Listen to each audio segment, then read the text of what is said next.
What's going on, guys? Hope you are all doing well. In the video today, I'm going to be covering the toolboxes you'll need to customize the Legacy Jeep and turn it into Muldoons. Now, I've already covered how to make the spare tire in a previous video, which you can find in the description box below, so be sure to go and check that out. Now, these toolboxes were discovered by Jurassic Park community member Jason Moon over on Facebook. Here are some pics he took of his Jeep with the toolboxes attached, and they scale up perfectly with the Mattel Jeeps. They really change the look of the Jeep, and they make it look so awesome. So I really appreciate the tip on the toolboxes, Jason. You rock. Now, the Jeep I'm going to be customizing is the one that came with the Dimorphodon and had that crazy yellow launcher on top, but you can apply this to the other Jeep too as well, the standard Legacy Jeep, because they are absolutely identical. So you're going to have to basically take the Jeep apart. Fortunately, it disassembles super easy, which makes it perfect for customizing. Next, you'll have to remove the tan roll bar and get an X-Acto knife and cut the gray bar off to remove it from the red windshield. There's no going back after this part, so you will have to be fully committed to the customizing, because once you cut that gray bar off, it is gone forever, and you cannot put it back on because it is part of the red mold of the red windshield. And like I said earlier about these Jeeps being so awesome and perfect for customizing, you can take parts off and swap them out. So I'm actually going to put the real working winch on the Jeep that I'm going to customize, just to give it a little extra pizzazz at the end. And I'm going to put the regular one that doesn't work back on the other Legacy Jeep. Now, the toolboxes you'll need are from a line called Hobby Gear. I'm not sure who makes them, but you can easily find them on eBay by just doing a quick search. I'll post a link in the description box, but you may have to search for them as supplies may vary from where I got them. But you will need 2 packs of these toolboxes, and you are going to be going after the smaller toolbox, so you'll have to have 2 of them to have 2 matching boxes on either side of the Jeep. Of course, you know me, and you know that I enjoy making stuff, so I am going to take one of the toolboxes, make a mold of it, and cast 2 in resin. That way I can have multiple toolboxes for any other future Jeeps that I may customize.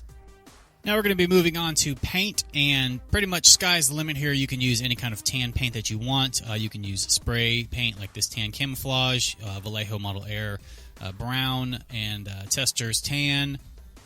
For the airbrush, and if you want to do it by hand, you can just get a bottle of acrylic tan paint or whatever color that you choose to paint the toolboxes.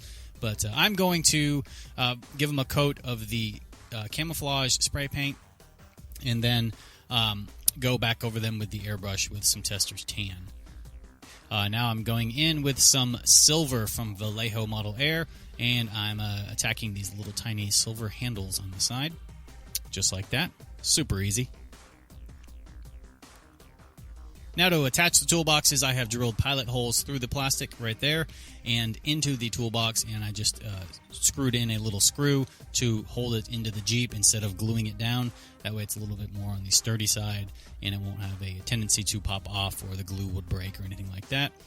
So that's a pretty easy attachment right there, but if you didn't want to drill a hole in it, you could just super glue it down if you wanted to.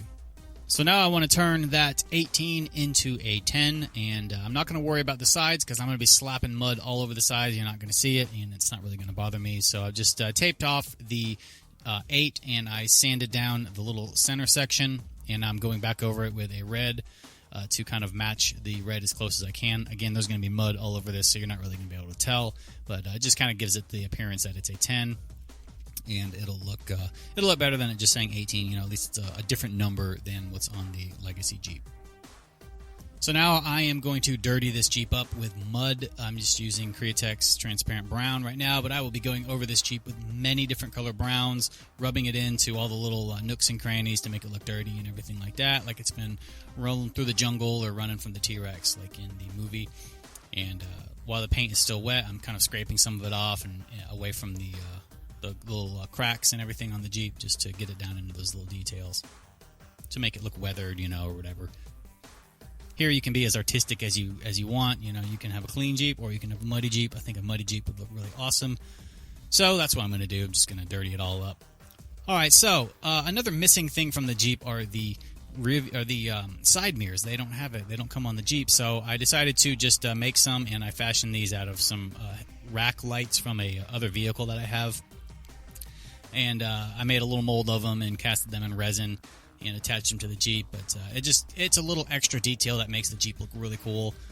Painted them red with a little silver on the inside, and the little handle is black, and I just super glued it to the side of the Jeep. Now I'm going to make another spare tire for the back of the Jeep. Now I've already, like I said, covered this in another video. I have given my other spare tires that I made from that video away to friends of mine so they can have them for their Jeeps. So I'm just going to make another one for mine. And the process is exactly the same as it was before, just painting it. And this tire is different because I did cast it in black resin, so I don't have to paint the tire. So that's a step that I don't have to take on this one. I just have to paint the rim. So I'm just attaching the little clip to it to pop it on the back of the Jeep.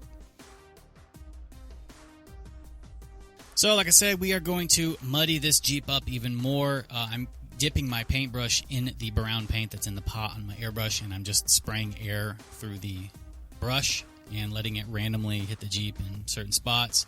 Heavy, thin, light, whatever, just kind of being random. You know, it doesn't really have to be pretty because I want it to be super muddy looking. So if you don't have an airbrush, you can obviously just dip your paint in the brown paint and you can just blow on the brush onto the Jeep and it'll have the same effect. Now I'm taking some, Vallejo aluminum, and I am just dry brushing some of the black parts here to make them look like they're weathered, you know, and have the paint chipping off of it or whatever, just to kind of really muddy it up and dirty it up and make it look rough like it's been rolling through the jungle. So small little minor details, nothing big. So the last thing that I want to do is I want to change out the winch rope for some actual braided cable. And this is picture hanging cable, which you can buy at Walmart or Home Depot or wherever. And I'm going to just remove the little claw doohickey that comes on it. And I'm going to rethread the aluminum steel cable through the little loop and then just wrench it back up into the Jeep, and it'll make it look really cool. I'm not going to use the winch, so there's no point in me pulling it out and reeling it back in. I'm just going to do it one time just for looks, aesthetic purposes, you know, but it's an extra little step that makes it look pretty cool. And after I finish this winch up, that is pretty much it for this custom. This Jeep is done. So I appreciate you guys sticking around, watching the video. I hope it helped and inspired you to get out there and customize your own Jurassic Park Jeep. For more Jurassic Park related content, you guys know where to find me. Links will be in the description box below. Again, huge thanks to Jason Moon for the tip on the toolboxes. All the links for the toolboxes will be also in the description box below, so you guys can hopefully find them for your own Jeeps. So I'm going to go ahead and step away from the microphone and let you guys enjoy the pictures at the end of the video. I will see you guys next time. Take care.